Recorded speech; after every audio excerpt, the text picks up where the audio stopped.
Welcome. In front of me I have CMF Buy Nothing Watch Pro, and I'm gonna show you how to check the serial number on this watch.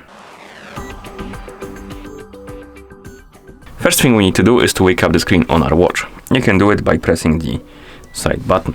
Once you wake up the screen, press the side button again to open the menu.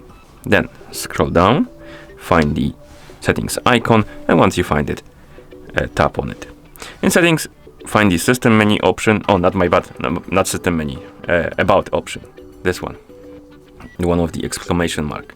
Find the about, tap on it, and here you can scroll down and find the serial number.